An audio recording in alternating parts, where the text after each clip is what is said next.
Pistons got punched in the mouth in Game 1. Would they have a response in Game 2 against the Magic? The answer, yeah, definitely. Here we go.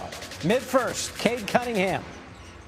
Once again, the best player on the floor. He was in the losing effort, had 39 in Game 1, kept it going in Game 2. Pistons up 5, and then Cunningham puts it on the floor and gets to the rack. He scored or assisted on 14 of Pistons' 25 points in the quarter, and Detroit up by 4 heading into the second. Paolo Banchero draws the double team and then kicks it out to Jalen Suggs, who had 15 in the first half. Magic hanging right with him, and then Banchero breaking down his man. He had 18, just 7 of 17 from the floor in this one. Magic up 1 after the missed foul shot. Cunningham gets it right back. The float game on points. This one was tied 46 apiece going into the half. And then the third quarter, this game totally turned on its ear. Magic with a slew of turnovers and Detroit cashing at the other end. There goes CC off the window and 1. Pistons up 9. And then Cunningham to Duncan Robinson. Up fake. And splash. Detroit runs on Duncan. Yeah, okay, good one. Asar Thompson. Then going to steal it from Suggs. Just basically mugs him at midcourt and finishes. Pistons up 20. Yeah, there's a former Piston, Isaiah Thomas, enjoying the show. And then Isaiah Stewart. No, don't come in here like that. No, no, no, no. Finger wagging from Tobias Harris. Detroit playing great defense. And then Cunningham, I'm not even looking. The beef stew. In Game 1, just 2 Pistons in double figures. 6 guys did it tonight.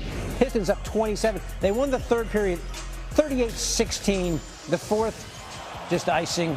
Cunningham, 27 points, 11 assists. The Pistons get right back.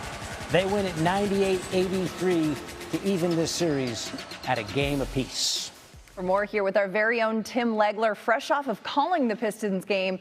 Legs, Detroit really separated themselves in that third quarter, outscoring Orlando 38-16. The third quarter, usually the Tuesday of quarters, but that one had Friday energy. How did the Pistons take control of that game?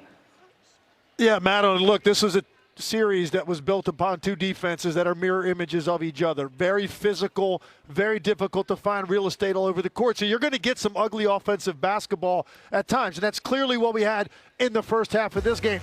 At the start of the third quarter, it just felt like a couple of shots by Cade Cunningham, one by Tobias Harris. It felt like it loosened up everybody in here, including the Detroit Pistons offense. And that energized their defense even more. So at the exact same time, somebody started stringing shots together.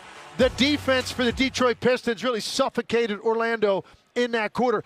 This game had a lot of defense, if you like it. 18 blocks, 25 steals, 42 forced turnovers.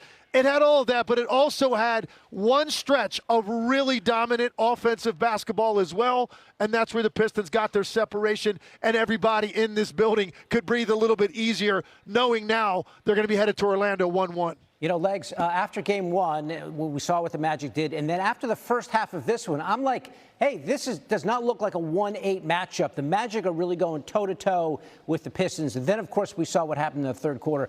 Now the series swings back to Orlando. What do the Magic need to do to get back some of that momentum?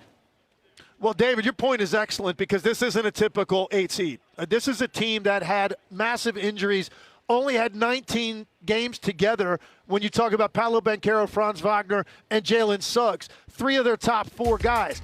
That's very little time to find rhythm. This is not a great offensive team. They don't have a lot of three-point shooting, but they have good enough offensive players to go with an elite defense that they're not a typical 8 seed. But that's where they found themselves, and they found themselves in a matchup with a team that they can play through physically. The Magic don't mind being grabbed and held and bumped and hit because they've got big, strong ball handlers. So looking at the series going in, I thought it had the propensity for some of this, what we saw. Now when you go to Orlando, remind yourself, no matter how bad things went tonight, it's just one game. It's only one. Put it behind you. You accomplished what you wanted to. It's 1-1, and now you have home court advantage. You don't have to win on the road again in this series if you can take care of business at home. That's my message to my team. I think if I'm Jamal Mosley, I think if I'm J.B. Bickerstaff, I think you tell your team, That response in the third quarter is what a 1 seed is supposed to do. That is what it's supposed to look like to establish control of the game and eventually establish control of the series. So here we go. I think this series has the propensity for a lot of chippiness, a lot of talking, and a lot more physicality as we go. It should be very entertaining to see what happens in Orlando. Yeah, best of 5 basically right now. And as you say, the Magic with home court advantage the rest of the way. Yeah, and it's going to be a competitive one because with Detroit's win, 3 of the 4 Eastern Conference series are now tied at a game apiece. Legs, which higher seed should we be most concerned about going into Game 3? So right now, I don't think any of them are in real trouble when you take a look at the Pistons, the Celtics, and the New York Knicks. But if I look at one of them, I look at Atlanta. That's a young team that when you look at the second half of the season, the momentum that they had one of the best records in the East, and the momentum they're carrying into the postseason. You go on the big stage in Madison Square Garden. You come back in the fourth quarter. You operate and execute down the stretch with C.J. McCollum, a proven playoff performer.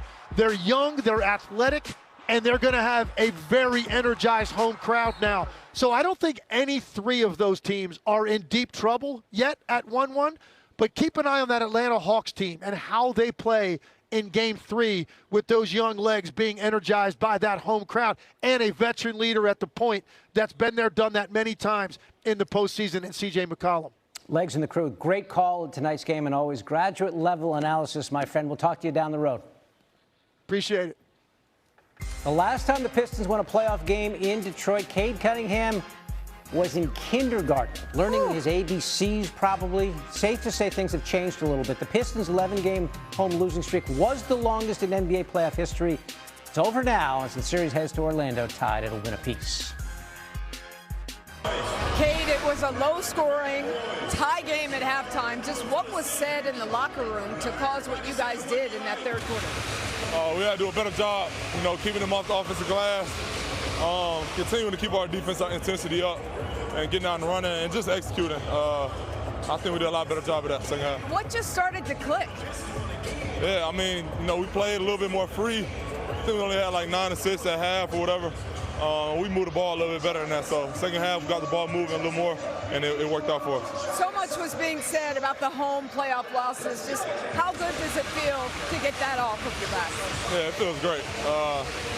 These fans have brought so much energy to us for years, but all year long this season. To get a playoff win finally, it feels good. So, hopefully we come back and have it even louder and continue to win. You held them to 83 points, just 83 points in the process. Just what impressed you most about your defense tonight? Yeah, that was more like us. That's what we've been doing all year. That's our identity. We got away from it last game. This game, we got back to it. So nothing surprised me. I think it was just getting back to ourselves. Now you got to go there. They've still got home court advantage now. What do you think that you unlocked that can travel to Orlando? We're just being ourselves. We know who we are. We bring that every game. We didn't bring it last game. They know who we are. We're going to bring it to Orlando, too. I'm sure they're going to have a lot of energy in there, but we're ready to see it. All right, I heard that. Congrats on the win. Yeah, thank it. you. ESPN's Draft Takeover is powered by Shopify.